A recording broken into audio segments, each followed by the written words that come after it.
o códice W, washingtoniano, e aí em alguns manuscritos de Jerônimo aparece. Mas eu não fui atrás porque eu achei que provavelmente, talvez eu esteja errado, mas que ninguém aqui ia considerar o original. Não, pode passar. Não sei se a minha pressuposição foi pegar amanhã. Vou usar exatamente esse texto Com essa Bíblia do... Não, porque é estranho essa referência. É uma fonte diferente de todas as outras. Uma coisa é você vê lá, uma códice, sei lá. Vaticano, sinaítico, de Washington, da livraria Smithsoniana, da biblioteca, aliás, né? Smithsoniana. É estranho ver isso. Não, mas muitos manuscritos estão nos Estados Unidos. Assim como tem alguns na Rússia, na Inglaterra, Alemanha. Só uma surpresa aqui. Só aparece no washingtoniano, né? Obrigado.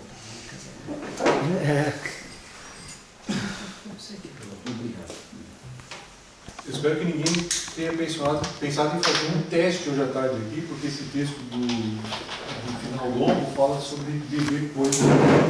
Não, eu já falei de manhã que eu tô com umas cobras lá em casa, tô querendo saber como é que eu pego elas. Estou esperando essa aula aqui.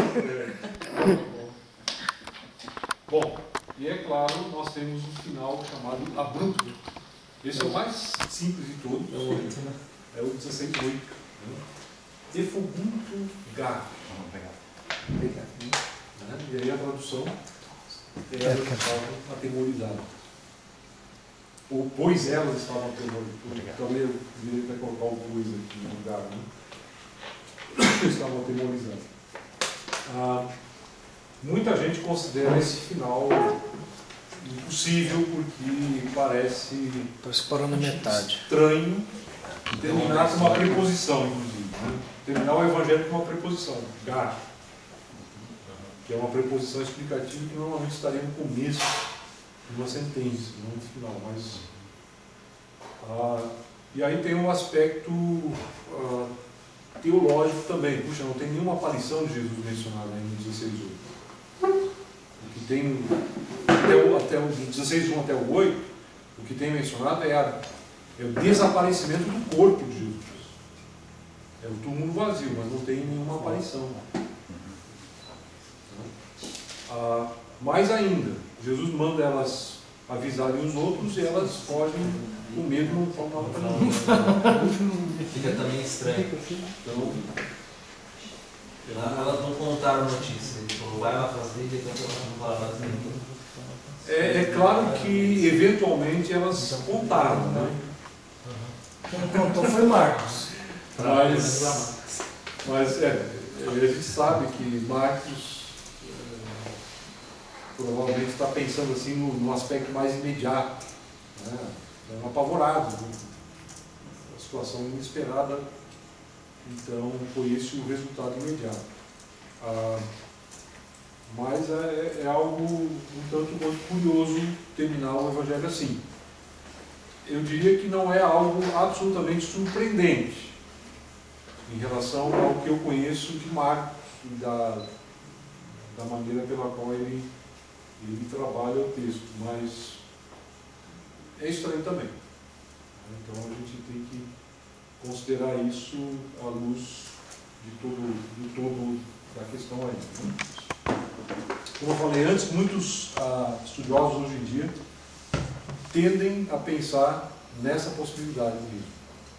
O Mulholland, eu falei, outros comentaristas importantes de Marcos, como William Lane, já em 74, um comentário excelente que tem aí em inglês, não tem em português, infelizmente.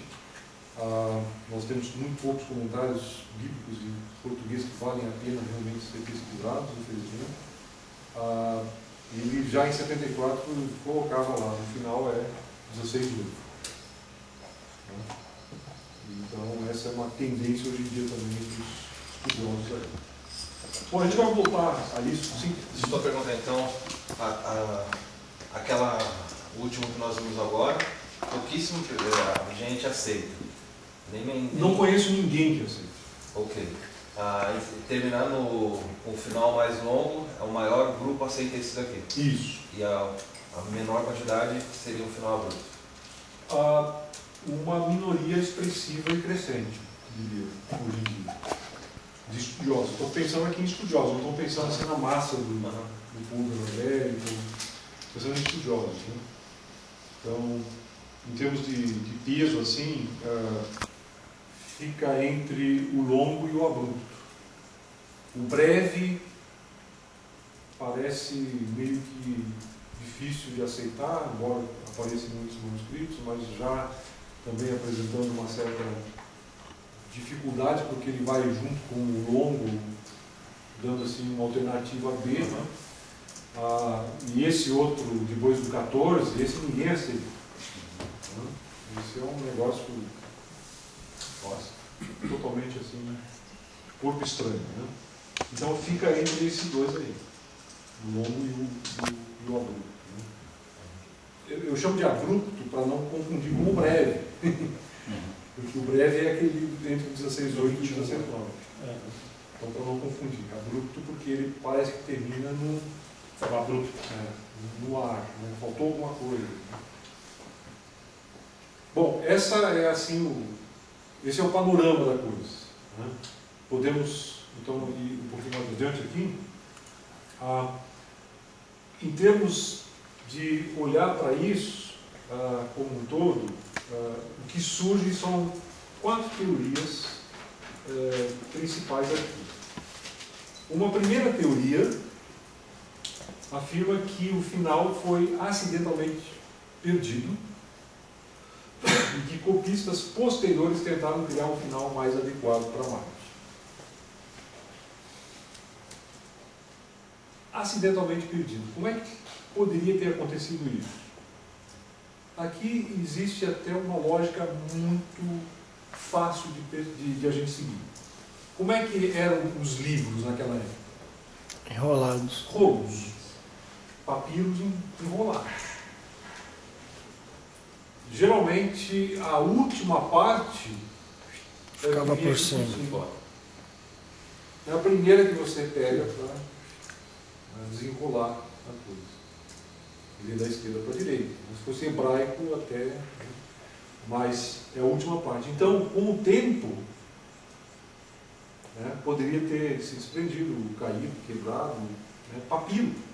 Papiro é um material que não é exatamente tão flexível quanto o papel. Então, fragmentou-se, caiu fora, alguém pegou, esqueceu de pegar a partezinha que caiu no chão, e aí as cópias começaram a aparecer sem aquilo lá. Só o 16:8, eu acho que termina aqui, né? Puxa, cadê? Não tem mais nada. Próximo copista. Né? Então, não é difícil imaginar que acidentalmente pudesse ter. O problema disso aí é que fere, não é exatamente uma doutrina bíblica, mas uma implicação da doutrina bíblica, que é a preservação da escritura. Eu estou apresentando as teorias que se oferecem quanto a essa questão. Né? E aqui estamos pensando não nos originais, mas nas cópias. Né?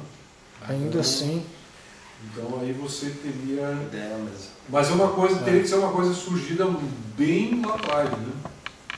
E depois não tem mais como consertar. Né? O Marcos já não está mais aí, o texto dele já não existe. Não, eu quis dizer o seguinte, que Deus, que inspirou as escrituras, que moveu os homens, parece ter também preservado até mesmo o modo como as cópias foram feitas, ainda que com a crítica textual que a gente tem aí, com problemas críticos, para fazer com que a palavra que ele inspirou ainda seja útil para nós. Isso não é bíblico, é implicação de doutrina. De que Deus teria escrito uma parte que isso se perdeu, não chegou para nós. Aí a gente está já gerando implicações que eu iria dizer, olha, vamos deixar isso para mais adiante. Mas já dando um toque sobre isso, eu não sei se esse raciocínio é decisivo. porque tem muita coisa que é mencionada na Bíblia que a gente pergunta, cadê?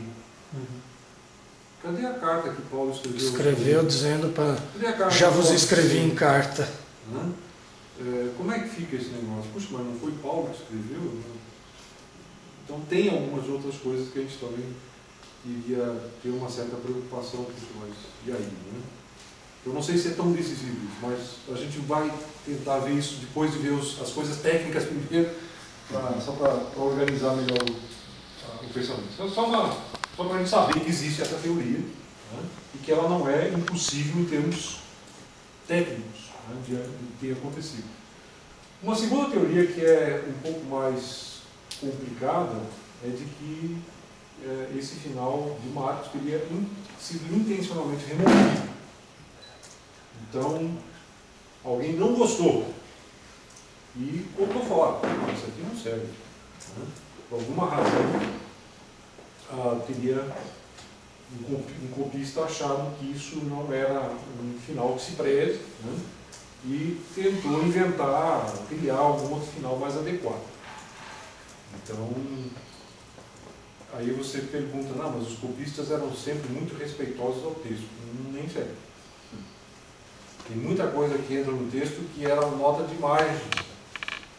E o outro copista botou lá, ó, cuidado aqui, o outro botou no meio do texto, ó, cuidado aqui. O que está dizendo isso? Até isso acontece. Então, a gente tem que levar em consideração a possibilidade também de que alguém, a gente poderia dizer mal intencionado, intencionalmente, tivesse removido de alguma forma aquilo que está depois de 16:8. Nós não sabemos. Mas essa é uma possibilidade que também se levanta aí. Uma terceira teoria seria de que o autor original foi interrompido. Ou morreu, uma interrupção drástica, né? Dramática, antes de concluir. E só chegou a 16 anos. Ficou emocionado naquela hora. Tem uma parada cardíaca ali. Pois é. Essa é uma possibilidade que eu acho que o Bruce Metzger é um dos editores da UBS, do texto da UBS, United Bible Societies, da terceira e quarta edições, né? Que é o texto, eu tenho aqui do Nessa Lala, no 27º ano do Rosso. Então é uma autoridade muito grande, muito respeitada, né? Ele entende dessa forma que morreu? Não, ele coloca isso como uma possibilidade. Na realidade, ele não entende dessa forma que morreu. Deixa eu ver aqui. Ele não diz exatamente o que ele quer, o que ele pensa sobre isso. Ele simplesmente diz assim: o Evangelho, essa é uma das. Ele dá as alternativas, o Evangelho nunca foi terminado. Né? Ou então, e aí ele dá a opinião dele, que é aquela outra. O final do Evangelho foi acidentalmente perdido. É que eu confundi um pouquinho a coisa. Né? Então ele vai pela outra. Mas tem outras pessoas que pensam que Marcos simplesmente não conseguiu terminar o Evangelho. Por alguma razão, talvez, se a gente pensar no testemunho primitivo de Papias, que é registrado por Eusébio de Cesareia, de que Marcos foi intérprete de Pedro. Estava com Pedro em Roma e registrou os sermões de Pedro, né? E o Evangelho de Marcos seria, na realidade, o Evangelho de Pedro. E Pedro morreu, foi martirizado em Roma, de acordo com a tradição, então não seria muito de admirar que Marcos também pudesse ter o mesmo fim. Então, parada cardíaca, mas outras. Parada cardíaca por causa de um machado no pescoço. Machado no pescoço da parada cardíaca. Dá. Isso me faz lembrar de uma cidade lá em Santa Catarina que a gente passa. Eu sou do Rio Grande do Sul, então quando a gente vai pela BR-101, tem uma cidade chamada Jacinto Machado. E a próxima coisa que me vem à cabeça imediatamente é no meu pescoço. Isso que eu lembrei aqui. A gente tem que falar algumas coisas assim, senão é complicado. Tem que ser bem afiado. Olha, outro dia eu li ainda sobre a Torre de Londres, é um lugar de execuções, né? Na Inglaterra. E um nobre, não era um rei, mas um nobre foi executado, e as primeiras, isso na época do Machado ainda, né? E as primeiras tentativas e tal, o Carrasco não conseguiu matar a própria vítima virou para ele: você não consegue fazer melhor? Eu sofri. Já fez isso. Bom, olha até onde Eu tinha tomado umas dia anterior. Bom, essa é a terceira teoria, né? A quarta teoria de que o autor original pretendeu terminar em 16:8, ainda que pareça para muitos o Evangelho inacabado. Você conhece a Sinfonia de Schubert, chamada Inacabada? Tem uma Sinfonia de Schubert chamada Inacabada. E ele acabou. Não, ele não terminou. Ele deixou um determinado ponto lá que... Então o Marco seria mais ou menos isso, uma versão literária do Schubert, uma Sinfonia Inacabada. Vocês nunca ouviram falar mesmo? Mas foi inacabada por algum acidente ou ele resolveu parar ali? Não, ninguém sabe exatamente. Ninguém sabe. Fui na cabeça. Ficou mesmo. Hoje em dia tem um nome para ela, mas ela é consagrada com esse apelido, a Sinfonia Inacabada de Schubert. Bom, Como o livro do Bonhoeffer, Ética de Bonhoeffer. Aí é Termina. inacabada porque acabaram com ele. Tá lá. o Bonhoeffer, ele contrabandeou as páginas dessa ética dele da prisão. Os 2 anos que ele passou na prisão, com os amigos que vinham visitar, e ele escrevia em papel de pão, e envelope e tudo mais, e a coisa com fragmentos mesmo. E acaba brutalmente. O que eu queria, na verdade, dizer é... Veja bem.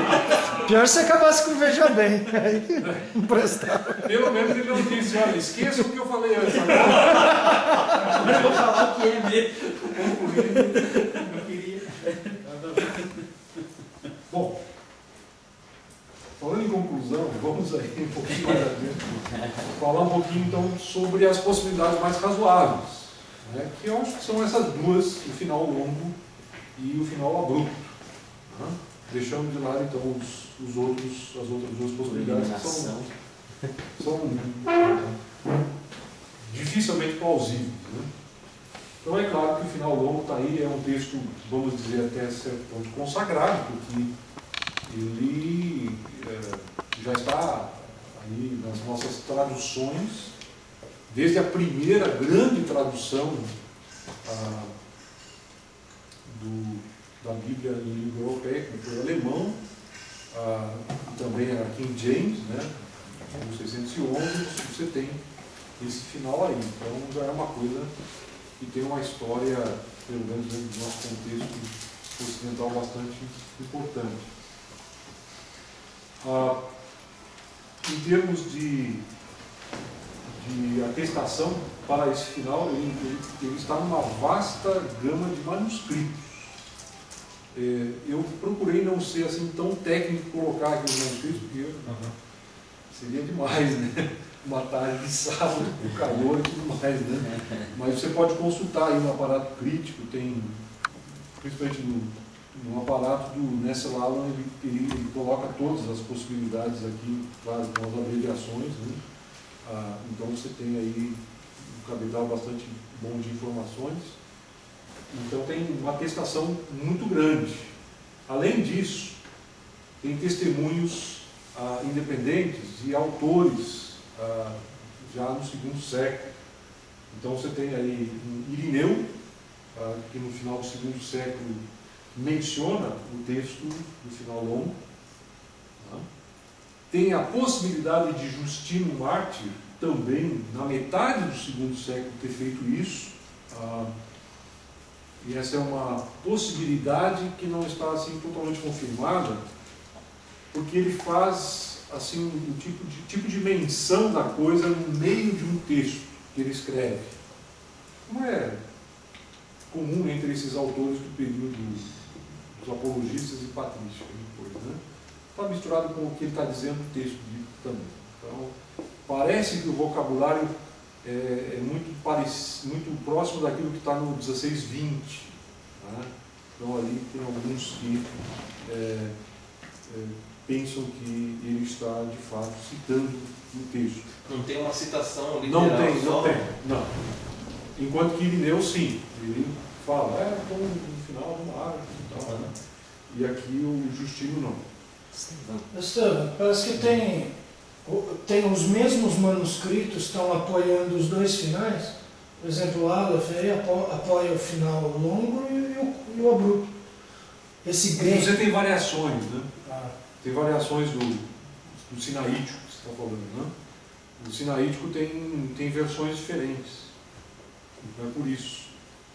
O sinaítico com asterisco é o sinaítico que é considerado normalmente o original, a cópia original. Mas tem outras possibilidades também, né? Então aí é por causa disso. Esses manuscritos que constam, eles são muito antigos? São. Recentes? Não, são do quarto século. O sinaítico é do quarto século.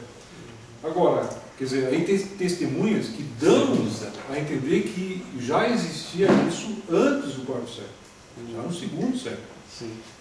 E são esses aí. Além disso, Tassiano escreveu o chamado Diatessaron, que é uma tentativa de harmonia, a primeira tentativa que se conhece de harmonia dos evangelhos.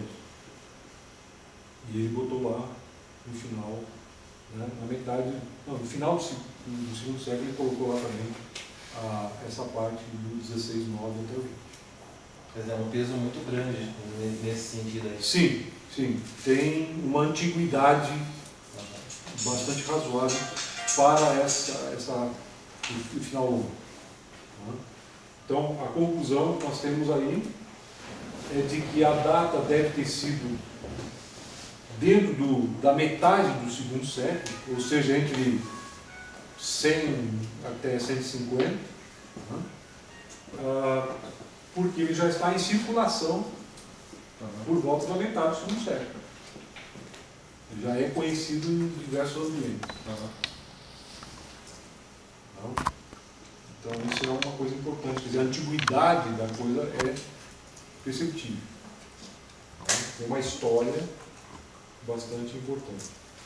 Agora, a antiguidade não é a única coisa que tem que ser observada. Como eu falei antes, muitos manuscritos que têm o texto no final longo colocam um asterisco ou um traço antes de apresentar o final longo, querendo com isso dizer, olha, isso aqui eu não tenho certeza. Então fica a dúvida, né? Assim como também tem outros importantes teólogos e pais da igreja, historiadores, o próprio Eusébio, né, que dizem, olha, isso aqui não consta dos manuscritos que eu conheço. Eusébio tem uma anotação que aparece aqui no aparato crítico, em grego, tá? Sobre o 16:9 a 20. O longo? Oi? O longo? O longo, Eu acho que eu tenho uma parte aqui que até... Tem algum código para ele ou está escrito? Não, está só escrito.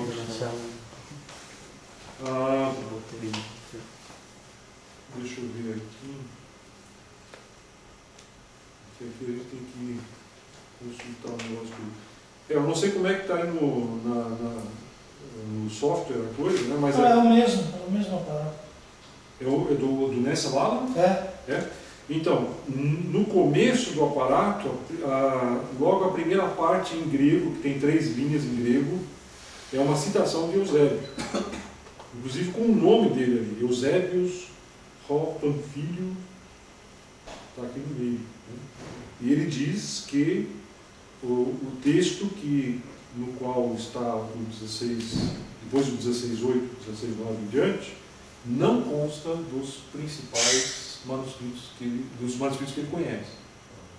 Então ele teve acesso a isso por algum outro meio, né? Então ele está chamando a atenção do leitor: ó, isso aqui eu não posso atestar. Quer dizer, isso aí é do quarto século, né? Quarto século. Então tem assim uma dúvida já antiga quanto a isso, mesmo que já tivesse em circulação alguma versão disso antes. Ah, não, está aqui como... começa com Entissim ton antigraphon reos ode leuta. Ele está falando dos antigrafos. Né? Aqui está como sigla. Tá. Mas então Eusébio a favor do texto do final. 16:8. Ah, eu já achei que é isso mesmo. Isso sem falar em outros também importantes aí que não tem a menor... Nossa, a dúvida é bem antiga. Oi? A dúvida é bem antiga. É bem antigo, pois é. Eusébio não sabia. Só para vocês terem uma ideia, o texto não aparece no Sinaítico Vaticano, que são os principais, mais antigos manuscritos nunciais no Novo Testamento. Não aparece na Velha Latina, na Vetus Latina. Não aparece na versão siríaca do documento sinaítico. Não aparece nas dezenas de versões armênias e nas versões mais antigas georgianas também não. Clemente de Alexandria não conhece, Orígenes de Alexandria não conhece, Jerônimo não conhece, Eusébio não conhece. E aí tem um bom número de manuscritos que coloca a marquinha lá para dizer: olha, isso aqui não sei não. Só para vocês terem uma noção. Quer dizer, além de ter isso, tem também o outro lado, né, que equilibra talvez a coisa. Bom, a avaliação da evidência em torno disso. Aqui eu quero olhar para o texto de Marcos mesmo e pensar naquilo que Marcos está fazendo. A transição entre o 16:8 e o 16:9 é problemática. Você tem o texto que diz, depois do anúncio do varão aqui, né? Vão, digam aos discípulos dele, a Pedro, que ele está indo diante de vocês para a Galileia, lá vocês o verão, como ele lhes disse. Tremendo e assustadas as mulheres saíram e fugiram do sepulcro e não disseram nada a ninguém porque estavam amedrontadas. Quando Jesus ressuscitou na madrugada do primeiro dia da semana, Parece que ele volta atrás. essa é a terminologia que ele usou no início do capítulo 16:1. Quando terminou o sábado, Maria Madalena e tal, né? Versículo 2, no primeiro dia da semana, bem cedo, ao nascer do sol. Complicado. Por isso que é um flashback aqui, né? Então não tem uma fluência entre o versículo 8 e o 9. No 8, o sujeito das frases é coletivo, são as mulheres. No 9, parece que a coisa começa a concentrar em Jesus. Jesus ressuscitou, apareceu. Então muda de sujeito repentinamente, além dessa sinalização quanto ao primeiro dia da semana, que já é sabido, já está no contexto. Aliás, a própria ressurreição. E até o fato de dizer que ele ressuscitou, já foi dito pelo anjo. Versículo 6, 3 versículos antes. Ele ressuscitou, não está aqui. Então nós temos Dá a impressão que ele quer substituir o próprio início do capítulo. Quase, né? Tem assim um certo descompasso, para dizer o mínimo, né? Entre uma parte e a outra. Que mais? O surpreendente também é que o 16, 9 a 20, além de interromper a sequência do pensamento, 6 a 8, não faz qualquer menção do encontro de Jesus com os discípulos na Galileia, que ele enfatizou. O anjo falou: ele está indo adiante de vocês para a Galileia, lá o verão.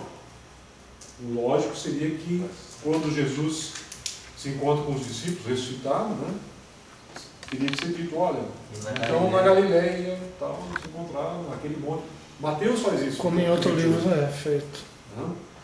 Então parece que aquilo que é dito aqui acaba sendo irrelevante. Ou tendo assim a maior das boas vontades, né, implícito demais, né? Não sei, em relação àquilo que aparece depois. Mas foi esse o anúncio que foi feito pelo anjo para as mulheres e acabou não tendo uma concretização no texto. Então esse é um outro problema aqui. Né? E que mais? Olhando para o texto 16, 9 a 20, essa conclusão eu acho que não é muito difícil de a gente chegar aqui. Né? O que nós temos são pequenos resumos das outras narrativas de ressurreição dos outros evangelhos. Se você lê o que diz, por exemplo, no versículo 12 e 13. Depois Jesus apareceu noutra forma a 2 deles, estando eles a caminho do campo. Eles voltaram e relataram isso aos outros, mas também neles eles não creram. O que isso aí? O relato de Emaús. Escrito de Emaús de Lucas 24.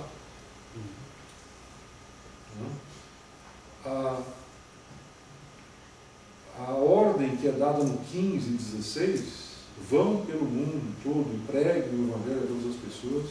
Mateus 28. Mateus 28. Depois que tem assim uma espécie de antologia. De pega milho. Os melhores momentos. Junta e põe lá no pacote. Final do filme, quando passa o clipe, alguma coisa assim, né?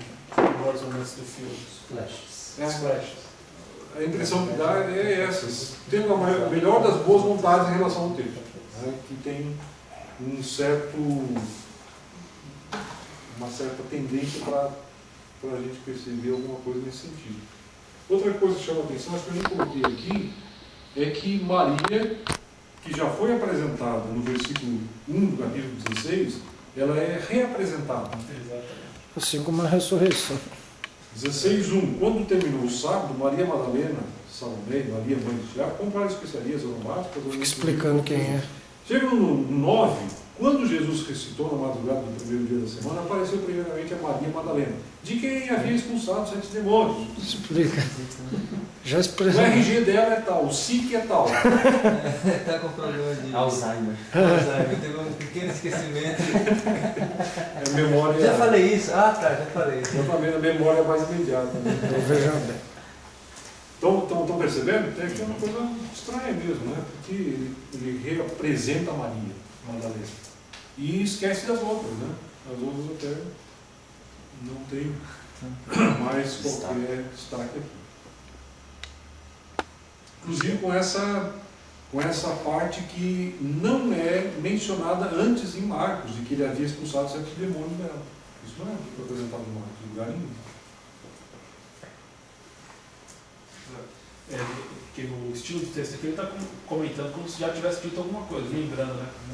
Aparece a primeira matéria da qual teria dito lá atrás alguma coisa, você falou nada. Uhum. E só aparece em outros evangelhos. Sim. Eu não sei agora, não lembro bem se é João, acho que deve ser João que tem isso. Deixa eu ver se eu acho. Até tem um outro comentário, mas eu não trouxe aqui, uma espécie de resumo assim, mostrando de onde é que saíram esses versículos aí, em termos de, ou pelo menos onde é que tem o paralelo, né? Mas acho que aqui no lado até dá para ver. Deixa eu ver aqui, 9. Esse é o final breve. 9, eu acho que é João 20, 14, 18, deve ter alguma coisa sobre isso. Maria Madalena. Bom, além disso,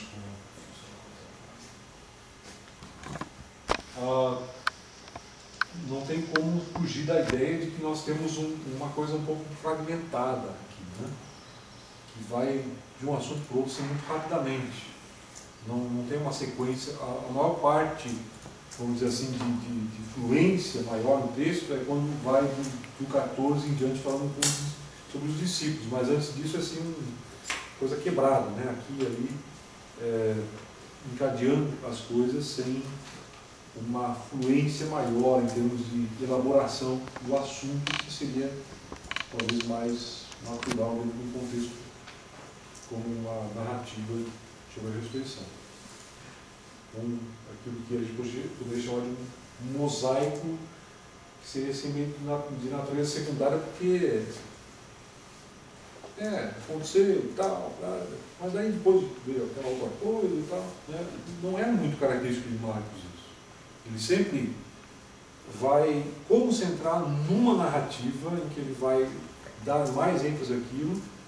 Pode até mencionar uma coisinha rápida no começo e no final, mas é sempre uma narrativa maior, num evento, num episódio, numa palavra de Jesus que ele vai concentrar. Ele não é afeito a pequenos flashes. Isso não é o característico de Marcos.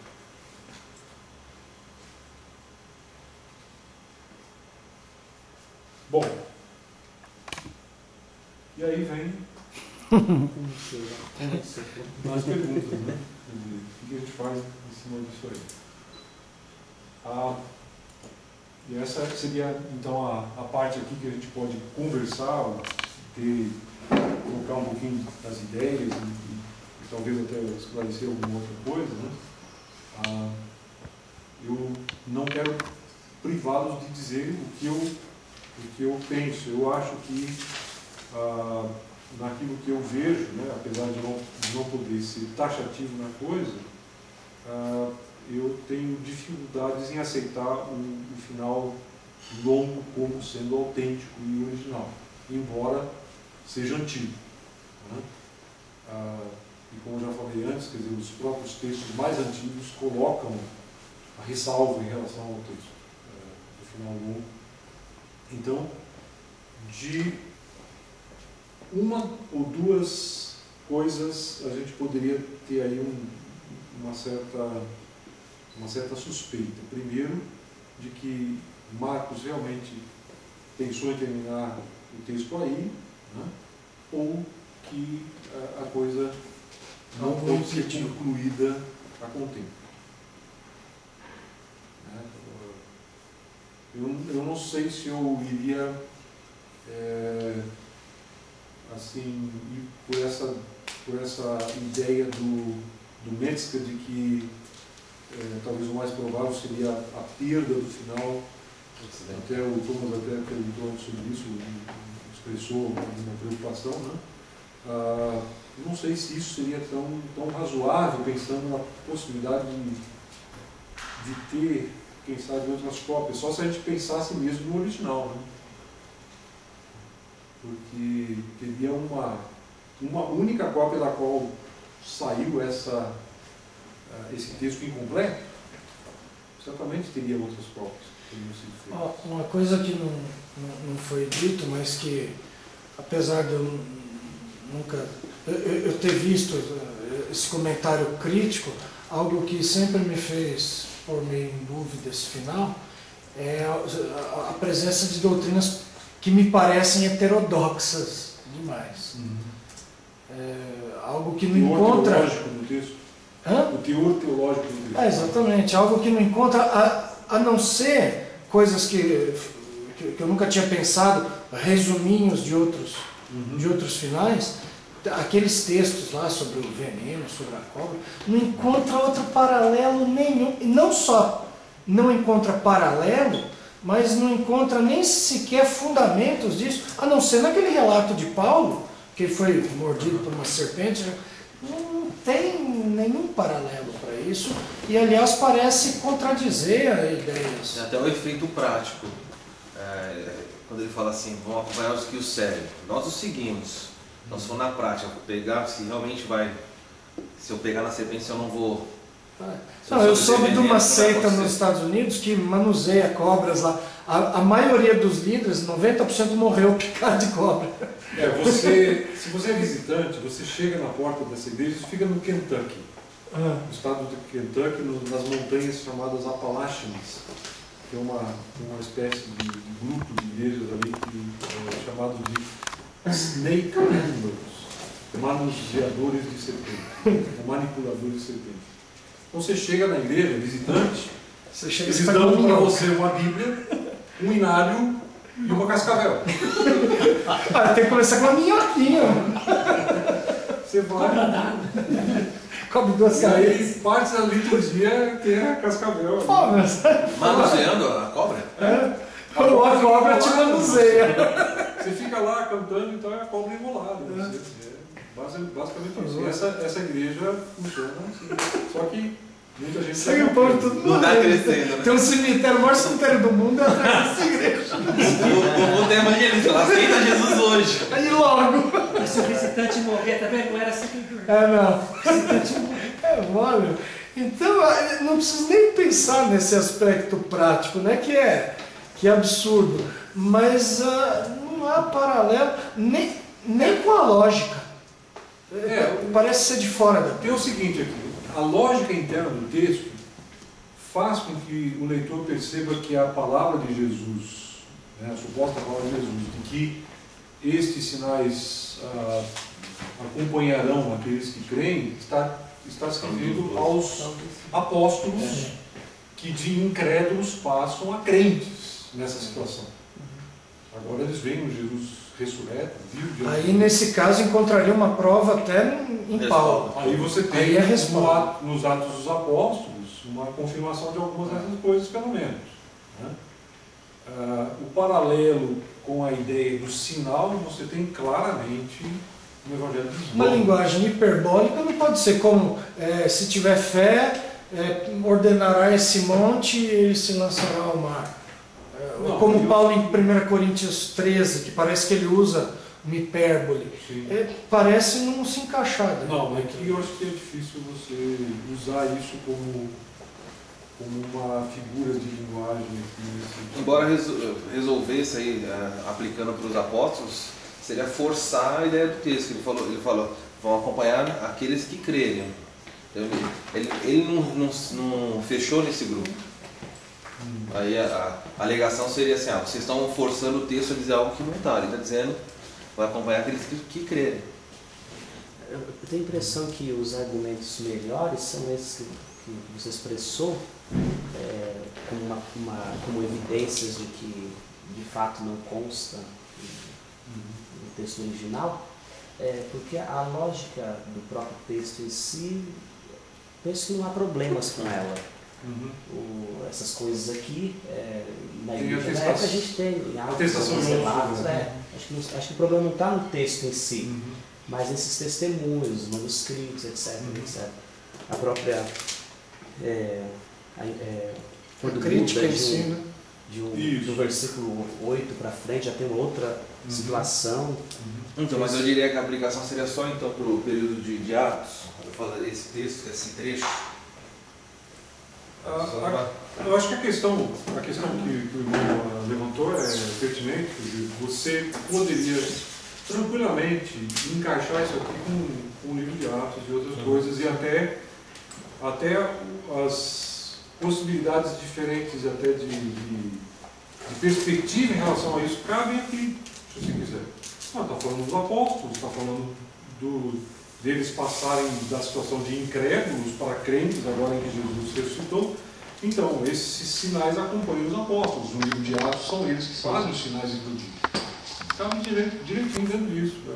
Só não tem o beber veneno, né? Expulsar demônios e tudo mais a gente conta. Se isso valesse para Sócrates, hein? Esse culto eu não sei se encaixa.